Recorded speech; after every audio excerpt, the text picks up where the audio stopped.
Kenapa kemudian 1870 ini menjadi penting? Karena era sebelum 1870 itu kita mengenal politik yang kemudian dilakukan oleh pemerintah kolonial Hindia Belanda waktu itu, yaitu adanya kebijakan bernama Kulturstelsel, atau dalam historiografi Indonesia itu disebut sebagai sistem tanam paksa, di mana kemudian pemerintah Belanda waktu itu, pemerintah kolonial Belanda mencoba untuk melakukan penanaman tanaman-tanaman komoditi ekspor yang dipaksakan kesannya kepada masyarakat, karena konsepnya adalah jika masyarakat itu memiliki lahan, dia harus menyisihkan sepertiga lahannya untuk menanam tanaman industri yang akan diekspor ke luar negeri. Terus kemudian bagi yang mereka tidak memiliki lahan, mereka nanti akan diminta untuk bekerja, menyisihkan 1-2 hari gitu untuk bekerja tanpa kemudian diupah untuk menanam komoditas ekspor seperti itu.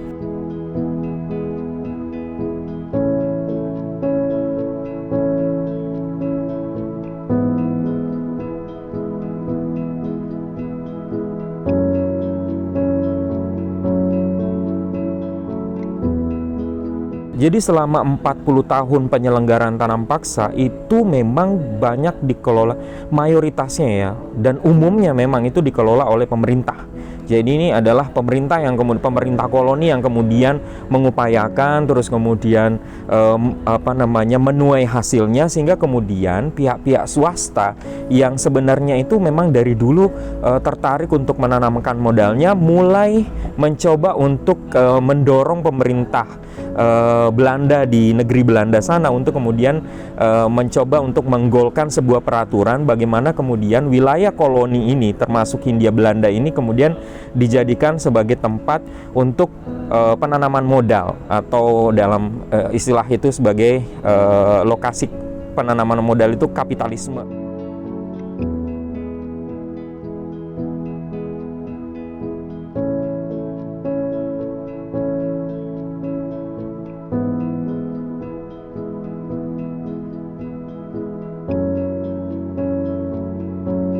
Wilayah Hindia Belanda ini sifatnya itu tropis ya, sehingga kemudian yang berkembang penanaman modalnya itu adalah agrikultur gitu, sehingga kemudian aturannya yang keluar adalah agresi sewet itu sebenarnya, sehingga kemudian pemerintah kolonial melalui kemudian investasi asing mencoba untuk mengembangkan perkebunan, tanaman-tanaman ekspor seperti teh, terus kemudian indigo, terus kemudian kayu juga ada beberapa yang diekspor juga. Nah, salah satunya juga adalah tebu yang kemudian menghasilkan gula. Seperti itu. Nah, tanaman-tanaman yang kemudian tanaman produksi seperti inilah yang kemudian didorong untuk diupayakan untuk hilirisasi produksinya dan dikelola oleh swasta.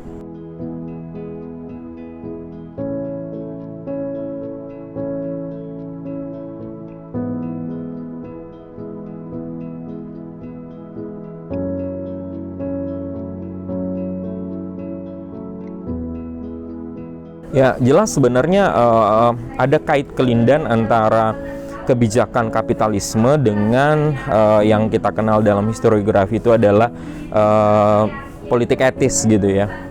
Kenapa kemudian politik etis menjadi sangat penting dalam proses ini? Karena politik etis yang mengacu pada 3 hal, yaitu edukasi, transmigrasi, dan irigasi, itu sebenarnya semuanya dibuat untuk mendukung ekosistem kapitalisme itu sebenarnya. Ya, jadi contoh misalnya edukasi. Jadi bagaimana kemudian pabrik, terus kemudian tenaga kerja itu mereka harus terdidik. Minimal mereka harus mengerti tentang baca, tulis, dan menghitung. Sehingga kemudian program edukasi itu menjadi penting. Terus kemudian transmigrasi. Transmigrasi ini upaya pemerintah kolonial sebenarnya untuk mengolah lahan-lahan yang tidak berpenghuni, atau misalnya di daerah-daerah tertentu penduduknya kurang, sehingga kemudian orang-orang yang dari penduduk padat, misalnya dari Pulau Jawa, ini mereka harus ditransmigrasikan ke daerah-daerah, misalnya di Lampung misalnya, untuk kemudian mengelola perkebunan milik swasta atau milik pemerintah kolonial Belanda. Dan yang terakhir adalah irigasi. Nah, irigasi ini menjadi penting karena kenapa? Irigasi ini ngomong soal sistem pengairan. Nah, sistem pengairan kan menjadi sangat penting bagi industri agribisnis gitu sebenarnya. Agrikultural itu penting, penting menggunakan air gitu kan, khusus tebu.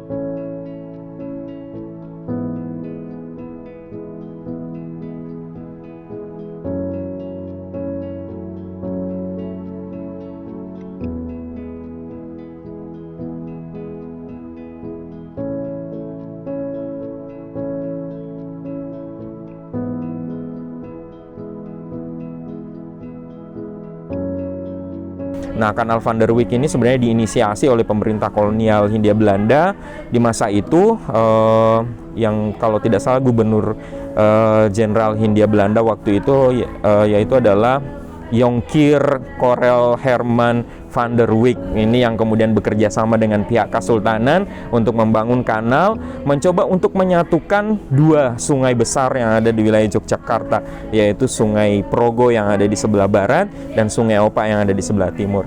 Nah, dengan penyatuan dua sungai besar ini, harapannya produksi itu akan semakin meningkat dengan air yang berlimpah seperti itu.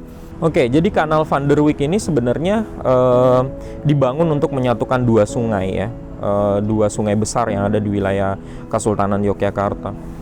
Sungai itu di sebelah timur Kesultanan Yogyakarta itu ada Sungai Opak, dan di sebelah barat itu adalah Sungai Progo. Nah, ini visualisasi dari Sungai Progo itu sendiri.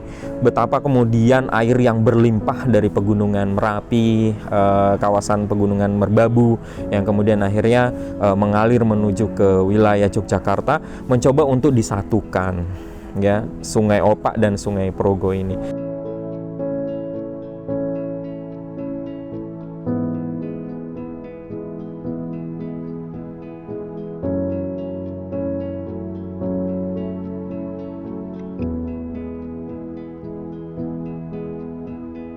Keberadaan 19 pabrik gula ini luar biasa dampaknya, impactnya luar biasa bagi Yogyakarta.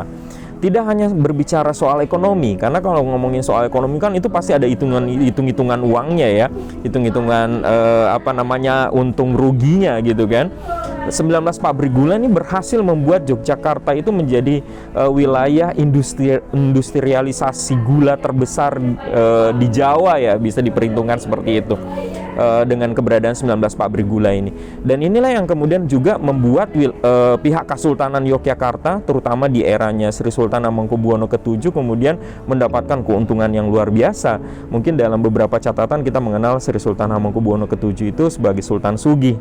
Kenapa kemudian disebut sebagai Sultan Sugih? Karena kekayaannya itu berasal dari 19 pabrik gula yang kemudian beliau bangun di masa pemerintahan beliau gitu. Dan selain itu juga dampak sosial kulturalnya pun juga terasa. Nah, mungkin pada bagian kuliner misalnya, kenapa kemudian kuliner-kuliner di Jogja itu selalu dominan rasa manis, misalnya gudeg atau sayur bening yang kemudian akan diberikan gula. Nah, itu secara sosiokultural itu juga berpengaruh dari 19 pabrik gula ini gitu.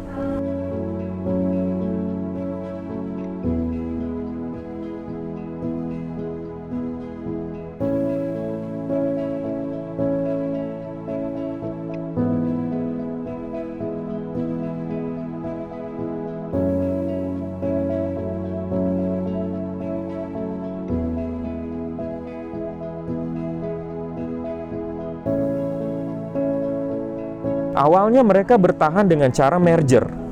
Jadi 19 pabrik gula itu ada yang tadinya itu satu pengelola itu dikelola oleh satu orang saja, misalnya satu administrator.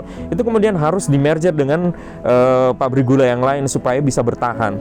Nah, pukulan terakhir itu terjadi di masa Jepang. Nah, ketika kemudian Jepang datang tahun 1942, inilah yang kemudian membuat industri gula di Yogyakarta itu jadi lululantak. Jadi 19 pabrik gula tersisa tinggal satu.